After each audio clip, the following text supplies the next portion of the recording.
Well, well, it's certainly been a long time since I did one of these, but after years of waiting, I hope that— this reminds me of a song. It's called Let's Go Already! All right, fine. Just get out of the picture, Thomas. Billy West was born in Detroit, Michigan on April 16th, 1952.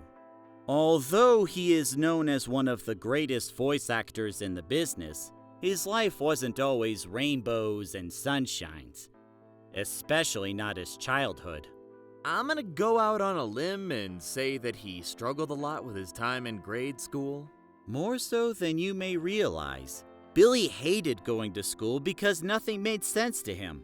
It was a struggle having to process things differently, as if trying to learn everything upside down and backwards. Oftentimes, Billy was left to ask himself, why is everything so hard? Why? Why can't I understand something? That wasn't the worst of it, though. Billy also lived with an alcoholic, abusive father who would constantly beat him and sometimes attempted to kill him. Wait, seriously? That actually happened? Yep, Billy mentioned it himself when he was on the podcast WTF with Mark Marone. You can find the full episode on YouTube. Oh, my God, this episode got dark really fast. Indeed, Billy's childhood was a lot of things, but easy was not one of them. In reality, there were two main things that gave Billy a much-needed relief from the pain: his love for comedy shows and cartoons. When Billy discovered the Three Stooges, he actually stopped going to church since, as he puts it, I found my saints. It was a fun show to watch before school, and it taught Billy quite a few things, like how to act, comedic timing, antics, and the difference between funny and not funny. And as for cartoons, many of them that Billy watched had characters voiced by a celebrity voice actor whom Billy idolized over the years. The one and only Mel Blanc. Celebrity? More like legendary. Mel Blanc had this amazing talent of taking animals, creatures, and even inanimate objects, and giving them each their own personality. His performances were always captivating, his passion intoxicating. It's no wonder that Mel Blanc lit the way for so many other voice actors at the time. Billy West was certainly no exception. He was fascinated by the cartoons voiced by Mel Blanc, and found comfort in a world that couldn't exist in real life. So much so that Billy would do all kinds of impressions of cartoon characters to make his mom happy, as well as a means to escape the pain. Now that you mentioned escape the pain, Billy was able to get away from his abusive father, right, Steven? As a matter of fact, yes. It was in 1963 when Billy's mom took him and his two brothers away from Detroit, Michigan to the Bay State of Boston, Massachusetts to finally get away from the abusive father. Whew, that's certainly good to hear. So, Billy and his family moved to Boston, start a new life, and his hardships aren't over, are they? Nope. Around his late teens and early 20s, Billy was addicted to drugs and alcohol. As time went on, things only got worse, as Billy was dealing with feelings of self-hate and facing the weakest parts of himself, which wasn't doing any favors for what strengths he had at the time. There was even a car accident that nearly killed Billy. Then soon after, he wound up in a jail cell for a week. It wasn't until he went to McLean Hospital in Boston, Massachusetts, that Billy started to become sober and turn his life around. Thankfully, he has remained sober ever since. Now we can get to the part that I bet everyone has been waiting for: how Billy built his career in the voice acting industry.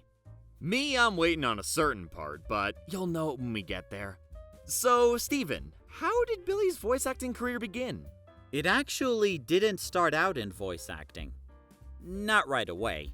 Although Billy had an amazing talent with guitar and vocal, playing with bands like the Shutdowns, he wasn't convinced that he should do voiceovers. Until he found himself at a radio station in Boston where he won a contest for who could pull off the best Mel Blanc impression. Let me see. A man that idolized Mel Blanc since childhood and doing impressions of him to make his mom happy, now entering a contest for who can do the best impersonation of Mel Blanc. Yeah, sounds like a shoo-in to me. It was at this point around the 1980s that he found himself working for Boston's WBCN FM radio network. There, Billy was writing bits, creating his own material, and doing impersonations for Charles Liquidara's Big Mattress Morning Show. Through this experience, he learned discipline and professionalism, something that was lacking when he was younger.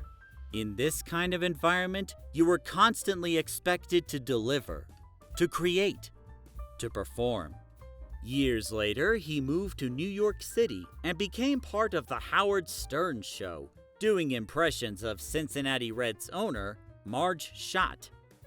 Now, strap yourselves in, everyone. This is where Billy's career starts to pick up momentum. The 90s was without a doubt the most crucial point in time for Billy West and his career, as many of his major career projects began within this decade.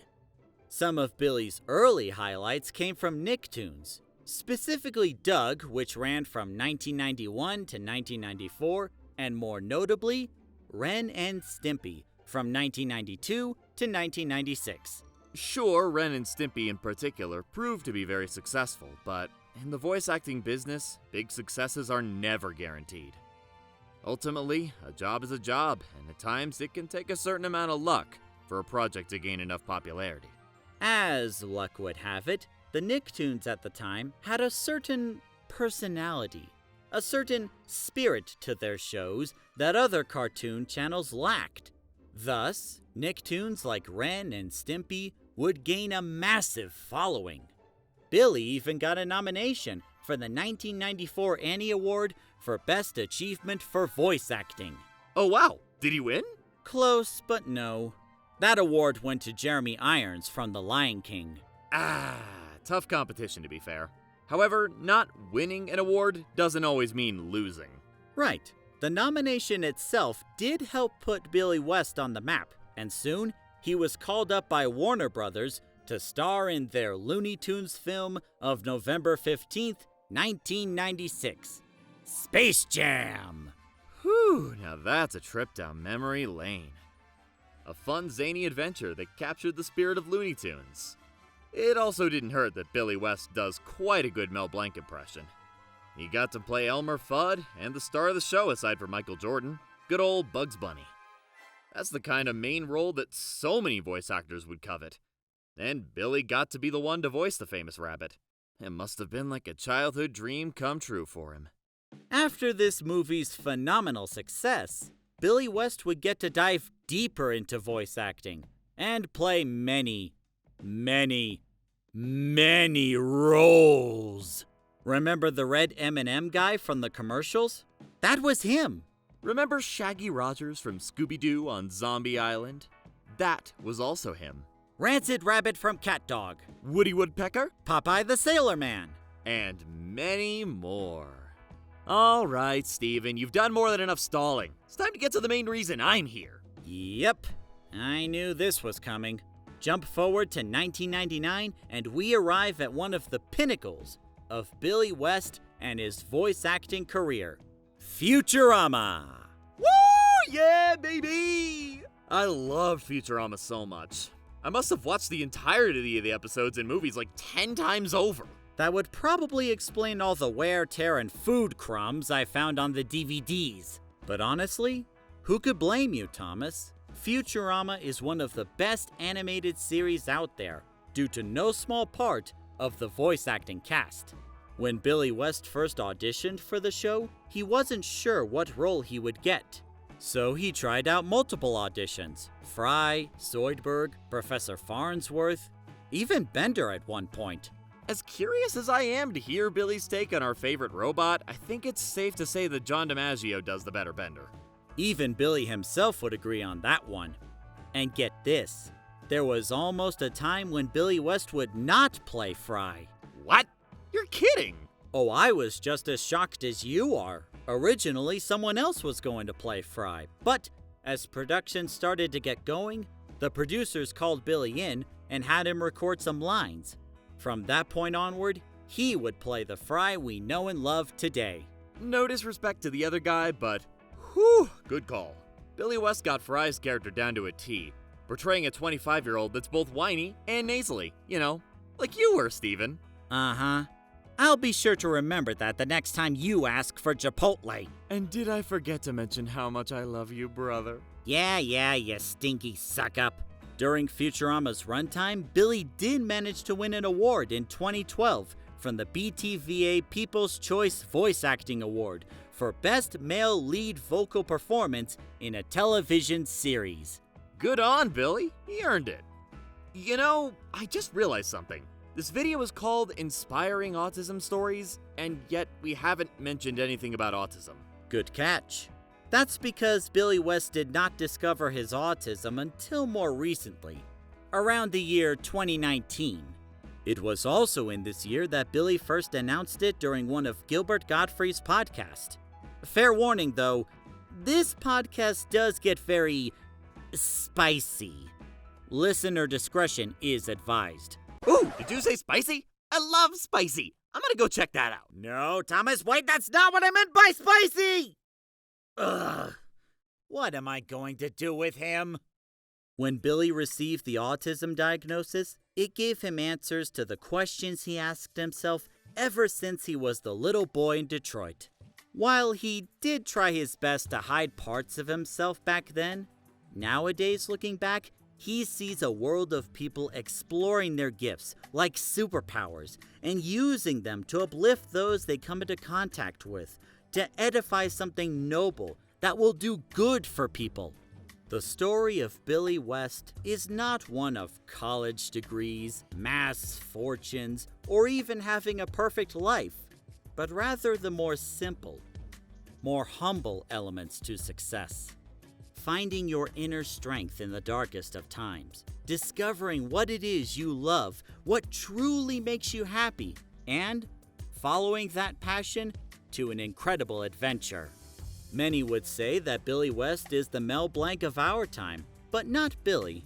Even though he could do the impersonation, Billy wanted to be not the best Mel Blanc, but the best Billy West that he could be. So remember, if there is something good out there you want to pursue, and if you think you have what it takes, stay strong, stay passionate, and most of all, stay you. And since we got to talk about Futurama for a bit, I get to say, bite my shiny metal ass!